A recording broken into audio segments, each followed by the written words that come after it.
President Joe Biden's former chief medical advisor, Dr. Anthony Fauci, has said the lab leak could still be considered as coming from natural origins, actually. Take a look at this. A lab leak could be that someone was out in the wild, maybe looking for different types of viruses in bats, got infected, went into a lab, and was being studied in the lab, and then it came out of the lab. But if that's the definition of a lab leak, Jim, then that still is a natural occurrence. The other possibility is someone takes a virus from the environment that doesn't actually spread very well in humans and manipulates it a bit, and accidentally it escapes or accidentally infects someone, and then you get an outbreak.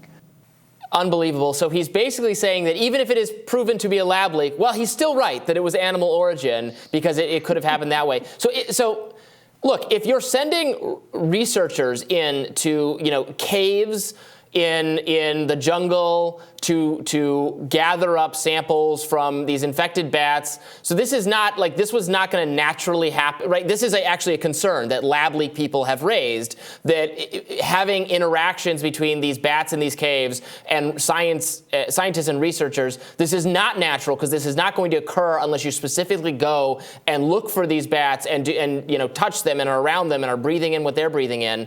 And then you bring that back to a lab. That's not natural animal origin. That's not because it's not natural. Because you would not have people in the caves being exposed to those bats unless they were doing specifically the research that is in question, that Dr. Fauci has been an advocate of, that the U.S. government has funded, that we worry led to the pandemic. So that is not a natural animal origin akin to like the seafood market. That would still be based on research being done specifically, deliberately, that we think is very suspect and should not be done.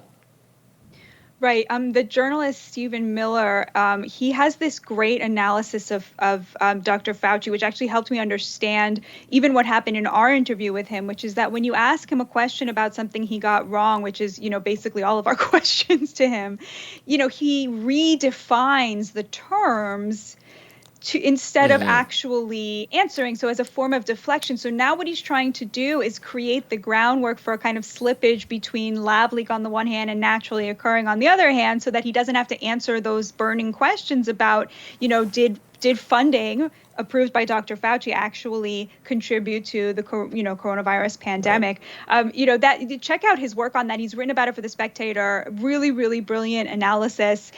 Meanwhile, White House Press Secretary Karine Jean-Pierre was asked about the bill to declassify the origins of COVID-19, which was unanimously voted on, by the way, by Congress. Let's hear what she had to say. I just want to emphasize there's high interest in knowing if he will sign the bill to declassify the origins of COVID. Do you think you'll get an answer by the end of the day? We're going to look at the bill. I can't give a timeline.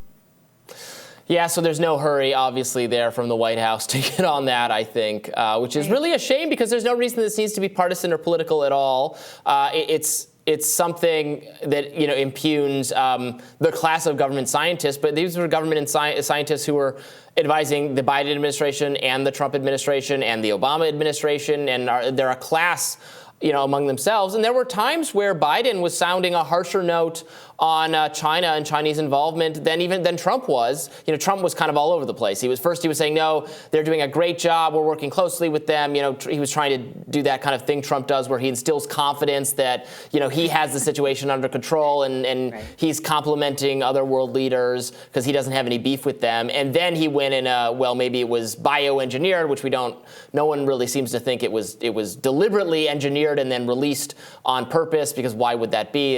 It's killing tons of Chinese people too. It's not, you can't contain it. It's not like anthrax or something where you can very precisely target it it spreads too easily between people. So you infect the country or the government doing the infecting also gets infected. But so that's not really what we're looking at. What we're looking at is, did this research that we funded, that Fauci and others said is very important and very necessary, did that lead to the pandemic because the research conditions in Wuhan, China were not good or something went wrong, and then it was covered up by the Chinese government. Fauci is this close to saying, like, well, it's still an animal origin because, mankind is the most dangerous animal of all. So if we cooked it up in a lab, that's still an animal origin.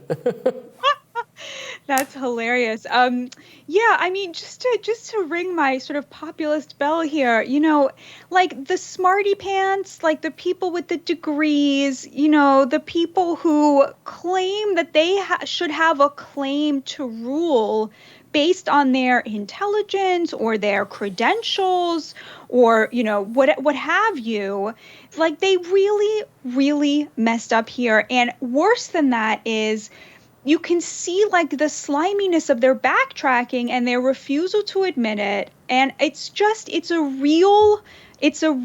death knell of expertise as some form of merit. People, like, the only thing that matters is what you think about things and what your neighbors think about things. I'm not saying don't go to the doctor, but I'm saying, like, what is the point of becoming credentialed if you don't understand that the only thing that matters about the scientific method is the ability to admit you were wrong. That is the entire scientific method. And if anybody is claiming to be a scientist or to have some sort of degree that's meaningful after their name and can't point to a moment in time that they were wrong about something, they don't deserve your respect.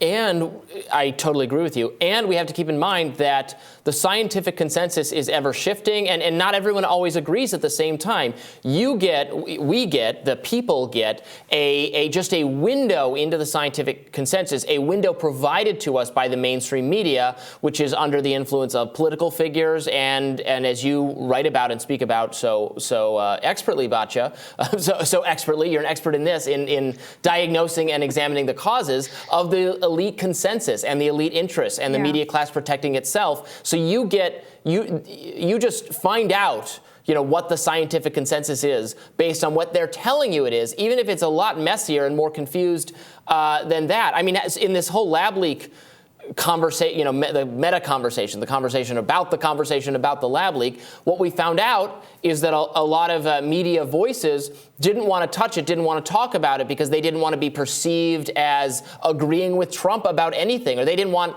their viewers to think Trump was right about anything, even though they were kind of misunderstanding what Trump's position was with respect to this, that it actually wasn't out of step with anything else. It wasn't wildly out there. It was what some in the scientific community thought was perfectly plausible. But they didn't want to touch it for that reason. So you didn't get access to what, you being the people who reading and listening to what the media has to say, they're not actually getting access to a range of scientific opinions on the truth. They're just getting access to what cable news, mainstream newspapers are telling them, unless they're watching Rising, and then they're getting access to a little bit more.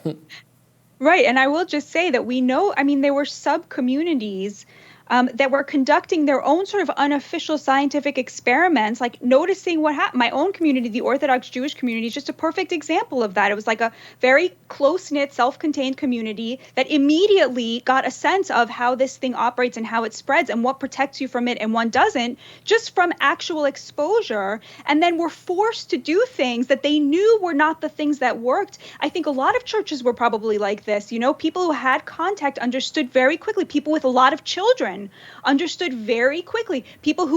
Many people in close-knit communities and immigrant communities understood immediately how this thing works because they saw it with their own eyes. They saw who was dying. They saw, what kinds of exposure was harmful. And then to have this, in the name of science, these people who hate science, who never admit they're wrong, who push lies that benefit them economically, right, to tell them from on high how they should behave. It was like really, really appalling. And still no signs of any kind of, ending to the gaslighting, no signs that anybody on the left recognizes that if you compare a state like Florida to a state like New York, you have a perfectly designed scientific experiment that if people weren't so stuck in, on their side, they would be able to see.